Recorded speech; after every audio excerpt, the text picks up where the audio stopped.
Halo guys, selamat datang di channel Donghua Animasi. Kali ini Mimin akan memberikan spoiler Battle Through the Heaven Season 5 episode 103. Oke, baiklah langsung saja kita ke pembahasan videonya. Cheyenne memutuskan sudah waktunya untuk pergi dan menghadiri pertemuan besar 4 pavilion yang akan diadakan dalam beberapa hari. Setelah merenung sejenak, ia mengemasi barang-barangnya dan segera keluar dari kamar. Penjaga tikus penelan emas yang berjaga di luar ruangan memberi hormat kepadanya. Namun, Cheyenne hanya melambaikan tangan dan tanpa berkata apa-apa, langsung melangkah ke udara kosong seolah berjalan di tangga menuju surga. Saat berdiri di langit, Cheyenne menikmati momen yang selalu diimpikannya. Tak menyangka kini ia benar-benar mencapainya. Dua sosok Jinsi dan Jinku bergegas mendekat dan menanyakan apakah ia akan pergi sekarang. Cheyenne mengangguk dan berterima kasih atas keramahan mereka, berjanji akan berkunjung lagi jika ada waktu di masa depan. Jinsi dan Jinku, meskipun ingin menahannya lebih lama, hanya bisa memberikan restu dan doa agar perjalanannya lancar. Cheyenne kemudian mengangguk. Ia menyadari pentingnya berteman dengan suku tikus penelan emas yang memiliki jaringan informasi luas di wilayah Central Plains. Setelah berpamitan, Cheyenne melanjutkan perjalanannya dengan tekad yang bulat. Setelah berpamitan dengan Jinsi dan Jinku, Cheyenne melesat keluar dari pegunungan mata surga dalam sekejap.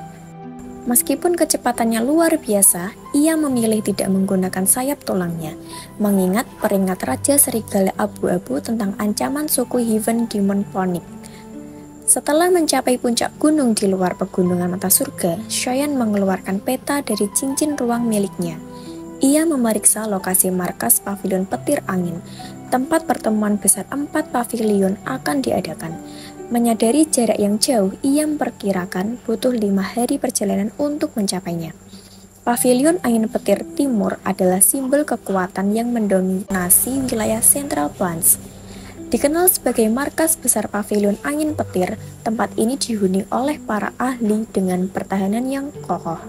Lokasi pertemuan besar 4 pavilion ditentukan oleh pemenang kompetisi sebelumnya, dan kali ini pavilion angin petir yang menjadi tuan rumah.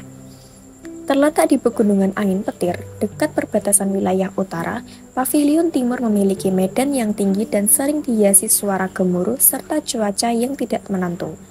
Seluruh pegunungan angin petir adalah wilayah kekuasaan mereka, tak tersentuh oleh fraksi-fraksi lain yang lebih lemah. Selama periode ini, tempat tersebut ramai oleh orang-orang yang datang dan berbagai tempat untuk menghadiri pertemuan besar di Gunung Petir, markas pavilion angin petir. Di tengah keramaian itu, seberkas cahaya melesat di langit dan berubah menjadi sosok pria yang mendarat di puncak gunung. Pria itu adalah Cheyenne yang telah mempercepat perjalanannya tanpa henti selama beberapa hari. Setelah 4 hari yang melelahkan, ia akhirnya tiba di tempat tujuan. Memandang ke kejauhan, Cheyenne mengamati pegunungan yang berkali-kali lebih besar dari pegunungan mata surga. Dengan kekuatan petir angin yang sangat kuat, Cheyenne merasa lega. Ia akhirnya sampai ke markas pavilion petir angin tepat waktu. Cheyenne mendarat di puncak gunung yang sepi, lalu melanjutkan perjalanannya menuju kaki gunung sambil mengamati keramaian di luar pegunungan angin petir dengan rasa kagum. Mereka semua pasti datang untuk pertemuan besar 4 pavilion, pikirnya. Dalam keheningan, Cheyenne bertanya pada dirinya sendiri, apakah pertemuan besar 4 pavilion sudah dimulai? Setelah merenung sejenak, ia mengambil sebuah kulit tipis dan transparan dari cincin penyimpanannya. Dengan cepat, ia menyamar dengan menutupi wajahnya dengan kulit tersebut, sehingga sulit bagi orang lain untuk mengenalinya. Demi menghindari masalah, Cheyenne menyembunyikan identitasnya.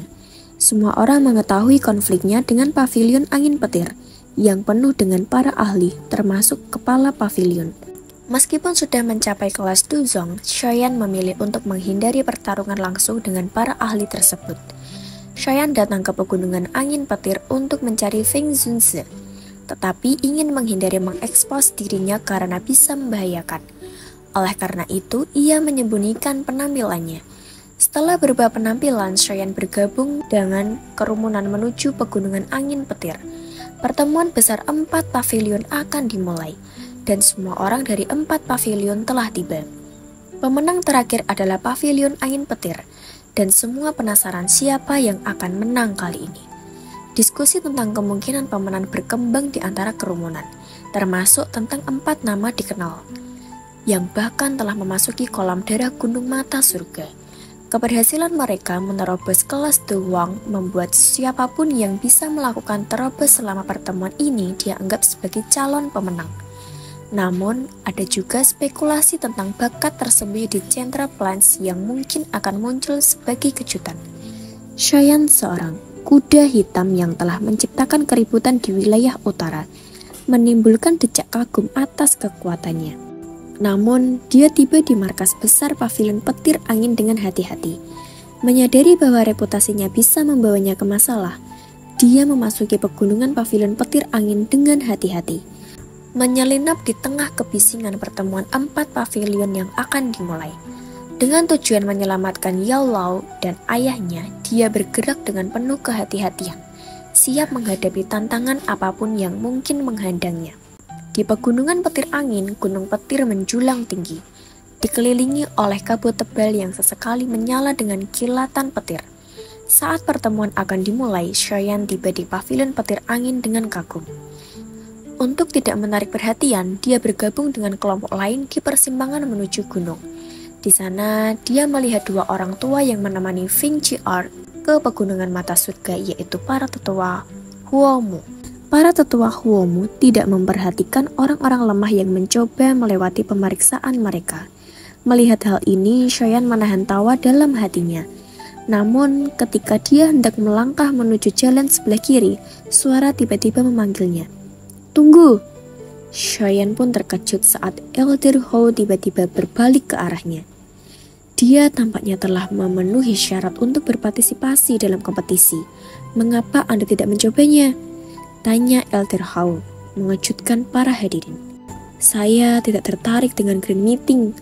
Saya datang ke sini untuk mencari seseorang," jawab Cheyenne, suaranya gemetar sedikit. Tanpa menunggu tanggapan, dia berbalik dan pergi meninggalkan kerumunan yang terkejut. Wanita tua di samping Elder Hou mengikutinya. Kemudian dia berkata, "Ada yang aneh dengan orang itu. Energi afinitas api alamnya tampak berfluktuasi ketika dia melangkah ke jalan batu." Menggelengkan kepala dengan cemas. "Mungkin hanya perasaanku saja." Kehadiran 7 burung bangau berwarna menarik perhatian semua orang. Namun bagi Cheyenne, bukan burung bangau yang menarik perhatiannya, melainkan sosok anggun di baliknya, yang ternyata adalah Feng Qi'er dari Wing Lightning Pavilion. Dalam pikirannya, Cheyenne mengakui berbahayanya Feng Qi'er di antara para peserta kompetisi pertemuan 4 pavilion. Meski tanpa bukti yang kuat, dia yakin bahwa wanita ini mungkin keluar sebagai pemenang. Asal-usulnya dari pavilion petir angin mungkin menjadi salah satu alasan Cheyenne tidak menyukainya. Meski penampilannya dan sikapnya yang menarik, dendam yang ia bawa sejak awal membuatnya berharap agar Feng Qi'er tidak memenangkan kompetisi pertemuan 4 pavilion. Cheyenne, setelah sejenak berhenti di jalanan pegunungan, memutuskan untuk melanjutkan perjalanannya dengan meningkatkan kecepatan menuju puncak Gunung Petir. Meskipun pendakian yang cepat, ia tiba di puncak dalam waktu yang singkat. Namun, ketika sampai di sana, dia terkejut oleh keramaian yang ada. Cheyenne pun istirahat karena kompetisinya belum dimulai. Namun, istirahatnya terganggu oleh suara gong yang tiba-tiba menggema di Gunung Petir. Para murid pavilion petir angin memang terlatih dengan baik. Cheyenne membuka matanya saat suara gong bergema. Diam-diam memperhatikan posisi para penjaga. Tiba-tiba petir besar menyambar dari langit. Kemudian sebagian besar orang menutup mata mereka secara refleks.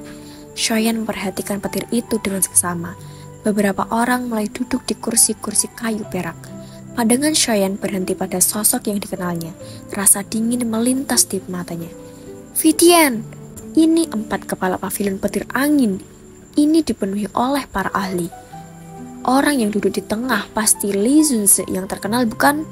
Seruan bergema ketika semua orang melihat 4 sosok di kursi. Hati Cheyenne berdebar. Pandangannya beralih pada seseorang di tengah. Aura orang tersebut terasa jauh lebih lemah dibanding Vivian dan yang lainnya, hampir seperti orang biasa. Namun dengan kekuatan persepsi spiritualnya, Shoyan bisa merasakan ancaman yang tersirat dari orang tersebut. Sesuatu yang bahkan tidak dimiliki oleh Vikian. Apakah dia kepala Wind Lightning Pavilion? Lee Junse, dia sungguh menakutkan. Shoyan bergumam. Ini pertama kalinya dia berhadapan dengan seorang Duzon asli. Meskipun sebelumnya dia bertemu dengan Duzon di Hall of Soul, saat itu Shoyan hanya sebuah kekuatan roh. Hehe, Jian Junse, kamu yang paling cepat kali ini. Lee Junse berdiri dengan jubah perak, tertawa bergema seperti guntur di atas gunung petir. Jian Junse pun telah hadir bersama Tang Ying. Tidak terduga, bahkan Jian Junse juga sudah tiba. Setelah mereka berdua duduk, seorang lelaki tua berjubah hitam muncul bersama Wang Chen dari pavilion musim semi kuning. Jian Junse berkata, saat ini diriku tidak beruntung dan nyaris kalah darinya. Ini setidaknya jauh lebih baik daripada beberapa orang yang hanya bertahan selama beberapa pukulan di tangan Vin Junse sebelum dikalahkan oleh. Apakah kamu tidak setuju dengan Huang Quan Junse? Tak lama setelah itu datanglah seseorang dengan sangat cepat. Jian Junse berkata, orang ini jelas memiliki kecepatan tercepat, namun dia selalu suka menjadi yang terakhir tiba. Akhirnya tibalah Vin Junse dari pavilion bintang jatuh. Ini sebenarnya Vin Junse. Tanpa diduga 4 Junse atau Duzon telah tiba di Green Meeting ini. Perjalanan ini memang sangat berharga. Biasanya sulit untuk melihat bahkan seorang elit Duzon, namun 4 dari mereka muncul bersama saat ini. Pertemuan besar 4 pavilion sangat megah. Tidak heran itu menarik begitu banyak orang. Hehe, aku ingin tahu siapa yang akan menjadi pemenang terakhir Green Meeting kali ini. Pemikiran Shoyan terucap sangat banyak saat memikirkannya. Orang tua itu mengenakan jubah hijau, rambut panjangnya tersebar di bahunya, memberinya semacam penampilan yang bebas dan mudah. Wajahnya tidak bisa dianggap biasa, meskipun dia sudah sangat tua, samar-samar orang masih bisa melihat ketampanannya. Sepertinya penampilannya benar-benar menakjubkan ketika dia masih muda. Melihat penampilan luar biasanya, dia jelas lebih unggul di antara 4 Duzon yang hadir. Mungkin itu karena dia berlatih metode Chi Afinitas Angin, tetapi sikapnya tampak sangat halus, memberi orang lain perasaan yang tak terduga. Apakah dia Vin Junse? Ucap Shoyan. Dia telah mendengar tentang Vin Junse ini cukup sering dari Yao Lao. Orang ini bisa dianggap sebagai teman Yao Lao sehidup semati. Jika ini benar dan dia sangat menghargai hubungan Yao Lao, Shoyan seharusnya bisa menjadi penolong yang benar-benar hebat kali ini. Kedatangan Vin Junse cukup mendominasi. 3 pavilion lainnya juga sangat hormat dan takut dengan Vin Junse. Vin Junse membalas salap Lei Junse dan Jian Junse. Wang Chun Junse, karena Vin Junse sangat membenci Wang Chun Junse. Keempat pemimpin pavilion sudah berkumpul. Segera Lin Junse berkata, hari ini adalah hari keberuntungan di mana Wind Lightning Pavilion akan mengadakan pertemuan besar 4 pavilion. Terima kasih semuanya telah hadir ke Gunung Petir untuk mendukung para pavilion petir angin saya. Namun saya pikir semua orang sadar akan aturan Wind Lightning Pavilion saya. Saya berharap tidak akan ada orang yang mengganggu Green Meeting saat diadakan. Kata-kata itu penuh nada mendominasi, namun tidak ada yang berani melawan seorang Duzon. Segera Lee Junse melanjutkan, jumlah peserta pertemuan besar 4 pavilion musim ini adalah 53, termasuk 4 murid dari 4 pavilion. Aturan lama akan tetap berlaku. Ini akan dimulai dengan pertempuran yang kacau sampai hanya tersisa 8 orang. Semua pesaing silakan masuk sekarang. Segera setelah itu beberapa peserta muncul. Mereka semua adalah jenius dari 4 pavilion besar. Yang menjadi topik perhatian adalah Mu Qingluang, Wang Chen, dan Tang Ying. Serta masih ada banyak jenius lainnya yang akan ikut berkompetisi dalam pertemuan besar kali ini. Kemudian datanglah bangau 7 warna yang di atasnya adalah Feng Jier. Dapat dikatakan bahwa Feng Qi'er adalah murid jenius yang berada di atas 3 pavilion lainnya dengan kekuatan Duzong sekarang. Jin Zunze berkata, Lei Zunze, kamu bahkan membantu menyembunyikan kekuatan aslinya. Apakah kamu berencana untuk mewujudkan kami? Lei Zunze menjawab, apa yang Shen Zunze katakan, status gadis ini agak unik. Oleh karena itu, aku hanya dapat melakukannya dengan cara ini. Benar-benar tidak ada pilihan lain. Fin Zunze dengan santai berkata, sepertinya Lei Zunze benar-benar ingin terus memegang kursi teratas pada pertemuan besar 4 pavilion musim semi ini. Pavilion petir angin sepertinya memiliki peluang kemenangan tertinggi dalam kompetisi ini. Lei Zunze lalu menjawab, Fei Zunze bercanda. Gadis ini Mu Jingwen dari suku burung mitos. Jika garis keturunannya terbangun, dia juga bisa dianggap sebagai orang yang luar biasa di antara generasi muda. Lei Zunze tertawa dengan ejekan Fei Zunze, walaupun sebenarnya memang dia ingin agar pavilion petir anginnya mendapatkan juara 1 kali ini. Sedangkan Wang Zunze menyadari bahwa pavilion musim semi kuningnya kemungkinan akan berada di posisi terakhir kali ini. Wang Chen mungkin salah satu jenius dari pavilion musim semi kuning. Namun jika dibandingkan dengan 3 pavilion lainnya, Wang Chen kalah dengan Feng Qi'er. Selain itu, sekarang Xiaoyan melihat para peserta kompetisi lainnya.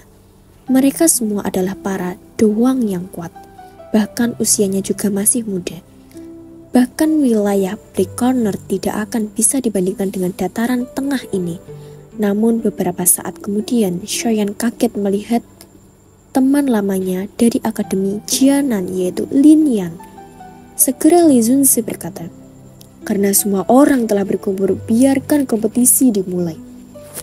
Oke, baik saja, cukupkan sampai di sini spoiler dari saya tentang Battle Through the Heaven season 5 episode 103. Ini untuk episode minggu depan ya. Jika kalian suka, jangan lupa dibantu subscribe, like, comment, and share. Oke, saya akhiri sampai di sini. Mohon maaf yang sebesar-besarnya jika ada kesalahan ucapan dalam penjelasan saya yang memungkinkan menyakiti hati teman-teman semuanya. Terima kasih. Wassalamualaikum warahmatullahi wabarakatuh. Bye-bye.